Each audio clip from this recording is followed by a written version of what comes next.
Today we're going to be talking about having a smarter neck for better vision.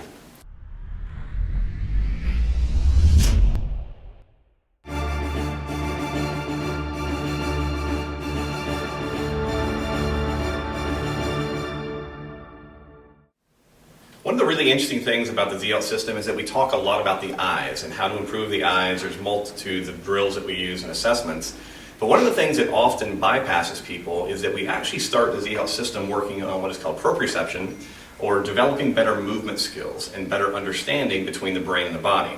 Now, why this is really important is that your upper neck, your upper cervical spine, is really well known to cause visual problems after injury.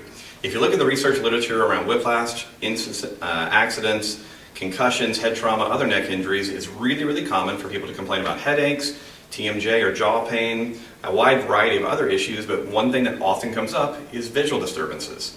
Now, traditionally, you may go to your eye doctor, you may see a Z trainer, and maybe we look at you and do some vision drills, and potentially that helps.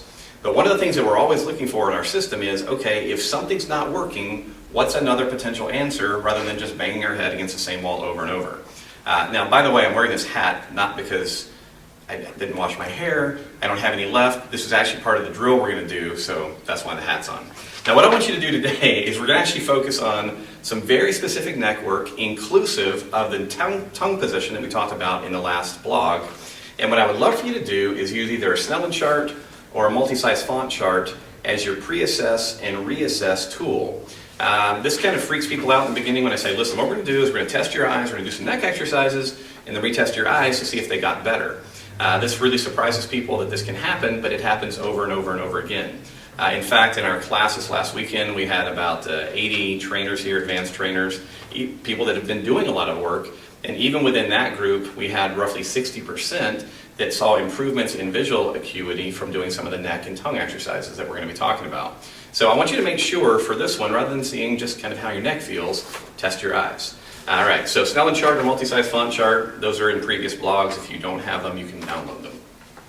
So here's what we're really interested in. If you reach up and find the back of your skull, all right, the base of your skull, there's a group of muscles sitting just underneath there that lots of people love to have some pressure put in. That's called your suboccipital muscles. And this particular area of your cervical spine is incredibly important because it has an extremely high density of what are called mechanoreceptors. These are small nerve endings that tell you where you are in space. Now, why that's so vital is that the back of your neck and skull have to be communicating very closely with the rest of your brain in order to keep your eyes level with the horizon and make some other great stuff happen for you.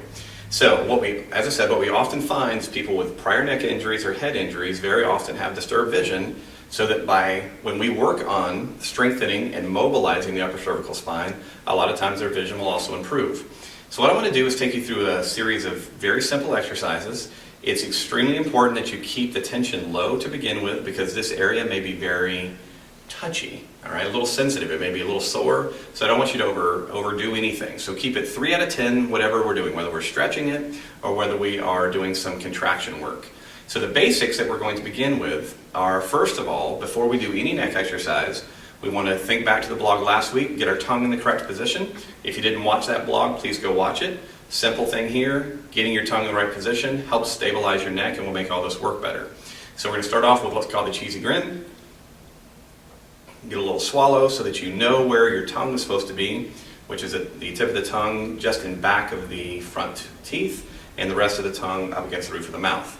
Now, as we go through these movements, try to hold your tongue in that position and breathe through your nose. What we're going to do is we're going to start off with a stretch, if you will, or mobilization of the upper cervical spine. And the way that I'm going to demonstrate that for you is by using my hat, okay? And I want you to imagine that you're wearing a baseball cap. So you're going to get nice and tall, get your tongue in the spot, and you're going to just tuck your chin really tightly. And the way that you're going to focus on this, you're going to imagine that you have a hat on, and I want you to think about taking the very front of the brim and touching it to your chest. And as you think about getting it to your chest, I want you to think about bringing it higher and higher and higher up on your chest. And what that will do is, as you think about the brim rolling around, it will give you a very significant stretch feeling in the base of your skull. So what you're going to do is you're going to go to that position, again, keeping it light, 3 out of 10, focus on the brim of the hat. Good. Now from here, we want to do a little strengthening exercise. So we're going to actually come up In that same area where we were feeling the stretch, we're now going to extend. We're going to take the brim of the hat straight up to the ceiling. And we're going to contract. Now, once you got a good contraction, use your hands, reach to the back of your skull, and pull up toward the ceiling so you get a little isometric contraction, and then gently relax. Right? Now, if you go too hard, you'll know, because it's going to feel quite uncomfortable when you relax out of it. So again, keep the tension low. You should have felt a really significant stretch across the back of the skull and then a really nice contraction. Let's take a quick look at this from behind so you can see where my hands are going. So what you're going to see here, if I find the base of my skull, this is the base of my skull, the muscles directly underneath that are where we're going to be targeting for these exercises. So to see kind of the first motion from behind, what it's going to look like is this. I'm going to take the brim of the hat, roll it forward, again trying to bring it higher and higher on the chest, so I'm getting a nice stretch through here. Once I feel like I've opened it enough, I'm then going to come up and go into extension, getting good contraction through here, and then use my hands in this position to create some isometric tension for 6 seconds. 6, 5, 4, 3, 2, 1, and then gently return to standing. Now that we've done that, we want to go to each side. So we're going to do this on a diagonal now. So I'm going to work on basically the back left side of my head. To do that, I'm going to turn my head slightly to the right. I'm going to repeat the same exercise. Think about the brim, and now I'm again bringing it to my chest, rolling it forward. That's creating this nice stretch. Hold for a few seconds, and then I'm going to reverse that. I'm going to come up, again pointing the brim up. Nice little contraction, and then give myself a little resistance for a count of 6, 5, 4, 3, 2, 1, and relax. And then we would repeat that to the opposite side. Here, once again, the brim of the hat's going down. Focus on moving that toward the chest. And then opposite direction. Find that nice little contraction just in the top of the neck. Push into it. 6, 5, 4, 3, 2, 1, and gently relax. Awesome. Now, what I would like for you to do is aim to do between 1 and maybe 3 repetitions of that and no more.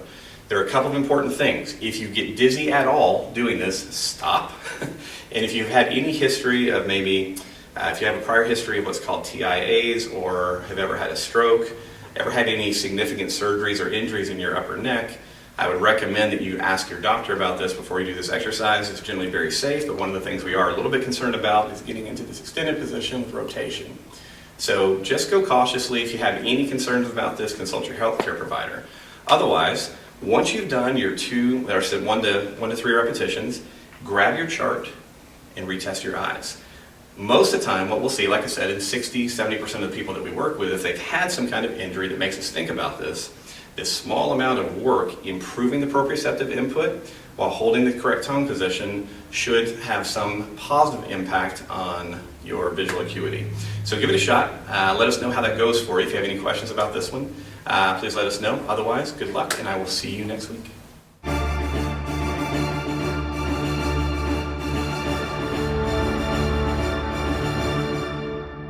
This week we're going to talk about having...